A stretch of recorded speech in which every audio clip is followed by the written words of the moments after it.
आज से करीब 3 साल पहले क्रिपिन नाम की एक डॉक्टर ने कैंसर का इलाज ढूंढ लिया था। वो अपनी ये उपलब्धि न्यूज पर बता रही थी कि कैसे उन्होंने 10,000 मरीजों पर इसका टेस्ट किया और उसमें से सारे के सारे ठीक हो गए।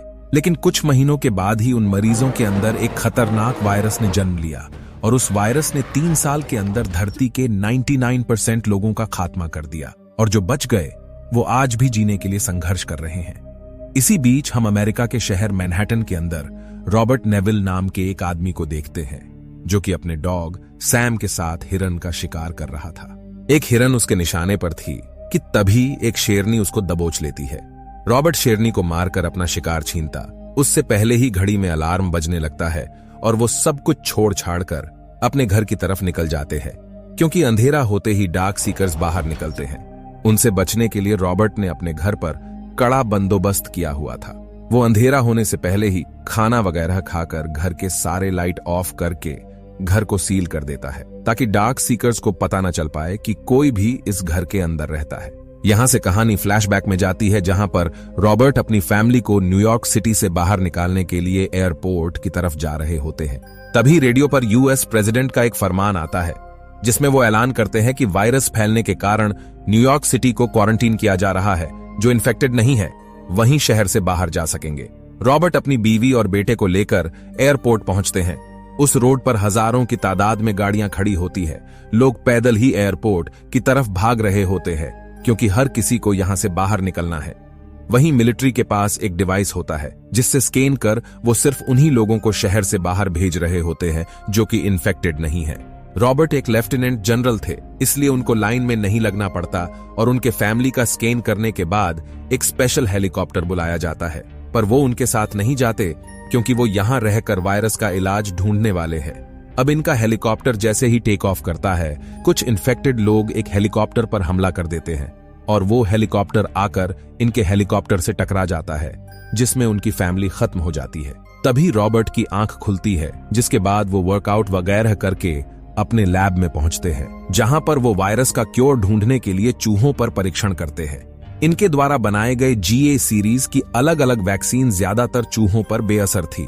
कई तो मर चुके थे, लेकिन उनमें से जिस चूहे को GA सीरीज की 391 वैक्सीन लगी थी, वो बिल्कुल नॉर्मल हो गया था।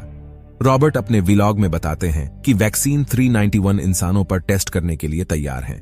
इसके बाद वो सैम को लेकर खाने की तलाश में निकल जाते हैं, और जैसे ही दिन के 12 बजता है, FM के हर एक फ्रीक्वेंसी पर उनका एक ब्रॉडकास्ट शुरू होता है, जिसमें वो कहते हैं कि मेरा नाम रॉबर्ट नेविल है। न्यूयॉर्क सिटी में शायद मैं अकेला बचा हूं। हर रोज सूरज जब सर पे होगा तो मैं साउथ स्ट्रीट सी पोर्ट पर मिलूंगा। अगर तुम मुझे सुन रहे हो और अगर तुम्हें मदद चाहिए तो मैं खाना दे सकता हूं, रहने की जगह दे सकता हूं, वायरस से सुरक्षा दे सकता हूं। अगर कोई मुझे सुन रहा है, कोई भी, तो प्लीज ये जान लो कि तुम अकेले नहीं हो। तभी सैम की नजर एक हिरन पर पड़ती है, जिसके बाद ये दोनों उसका शिकार करने के लिए उसके पीछे पड़ जाते हैं। सैम उसके पीछे भागते भागते एक अंधेरी बिल्डिंग में घुस जाता है। उसके अंदर जाते ही रॉबर्ट काफी परेशान हो गया था, क्योंकि अंदर डार्क सीकर्स हो सकते थे। अब वो अपनी जान की परवाह किए बगैर गन की लाइट जलाकर धीरे धीरे अंदर जाता है, क्योंकि वो सैम को खोना नहीं चाहता। सैम उसके लिए उसकी जान से भी बढ़कर था। वहीं पर एक कमरे में काफी सारे डार्क सीकर्स मौजूद थे, जिन्हें देख वो बिना फुटस्टेप दिए पीछे हट जाता है। पीछे हटते ही उसे सैम की आवाज सुनाई देती है। वो डर कर एक डेस्क के नीचे छिपा हुआ था। वहीं पर एक डार्क सीकर उस हिरन को खा रहा था, जिसका पीछा करते हुए सैम अंदर घुसा था। वो इनको देखते ही इन पर हमला कर देता है। ये दोनों जी जान लगाकर वहां से भागते हैं। एक डार्क सीकर रॉबर्ट को पकड़ने ही वाला था कि तभी वो बिल्डिंग से छलांग लगाकर बाहर निकल जाते हैं, और जैसे ही डार्क सीकर रोशनी में आते हैं, उनका स्किन जलने लगता है और वो तड़फड़ाकर मर जाते हैं, यानी कि वो धूप में नहीं निकल सकते। इसके बाद रॉबर्ट सैम को गाड़ी में सुरक्षित बैठाकर एक ट्रैप तैयार करता है। उसके इस ट्रैप में एक डार्क सीकर फंस जाती है, जिसे बचाने के लिए उसका पार्टनर बाहर तक आ गया था। ये डार्क सीकर एक फीमेल थी, जिसके गर्दन पर एक तितली का टैटू बना हुआ था। अब रॉबर्ट इसे GA सीरीज की वैक्सीन 391 लगाते हैं। वैक्सीन लगते ही उसका टेम्परेचर और सांसें नॉर्मल होने लगती है, यानी कि वैक्सीन काम कर रहा था। कि तभी अचानक वो बौखला उठती है और देखते ही देखते उसकी सांस रुक जाती है। उसे जिंदा रखने के लिए रॉबर्ट को क्रिपिन वायरस का डोज देना पड़ता है। मतलब ये वैक्सीन भी किसी काम का नहीं था। रॉबर्ट निराश होकर उसे वहीं पर लॉक करके लैब से बाहर निकल जाते हैं। अगले दिन जब वो अपना ब्रॉडकास्ट खत्म करके लौट रहे थे, तभी रास्ते में उन्हें एक पुतला खड़ा मिलता है।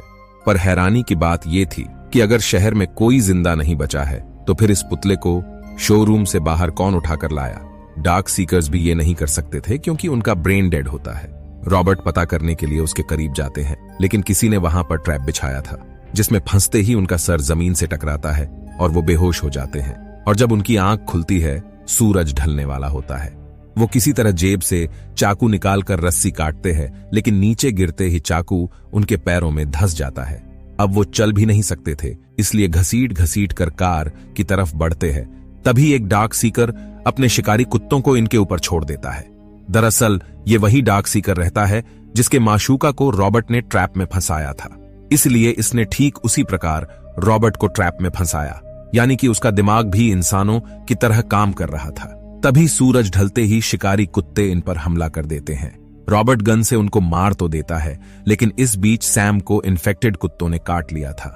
वो उसे तुरंत घर लाकर GA सीरीज का 391 वैक्सीन लगाते हैं और उसे गोद में लेकर भरोसा दिलाते हैं कि वो ठीक हो जाएगा। पर कुछ देर बाद ही वो बदल जाता है, जिस वजह से रॉबर्ट को अपने ही हाथों अपने जिगर के टुकड़े को मारना पड़ता है। अब वो नम आंखों से उसे दफना देते हैं और जैसे ही रात होती है, बदले की आग में डार्क सीकर्स को मारने निकल जाते हैं। शायद उनके पास अब जीने की कोई वजह नहीं बची थी। जो आदमी डार्क सीकर्स से इतना डरता था कि रातों को टब के अंदर सिकुड़कर सोता था, आज वो निडर होके उनके ऊपर गाड़ी चढ़ाते जा रहा था। लेकिन कुछ देर में ही डार्क सीकर्स उनकी गाड़ी को पलट देते हैं और उनको मारने ही वाले होते हैं कि तभी एक गजब की रोशनी चमकती है और एक सर्वाइवर रॉबर्ट को बचा ले जाता है। दरअसल वो एक लड़की रहती है जो रॉबर्ट के बेहोश होने से पहले ही उनके घर का पता पूछ लेती है, और जब उनकी आंख खुलती है तो वो अपने घर पे होते हैं। गाड़ी पलटने के बाद से उनको कुछ भी याद नहीं होता, इसलिए आहट सुनते ही वो गन लेकर उस तरफ जाते हैं जहां पर उनकी मुलाकात एना और उसके बेटे ईथन से होता है। वो यहाँ पर रॉबर्ट का ब्रॉडकास्ट सुनकर आए थे।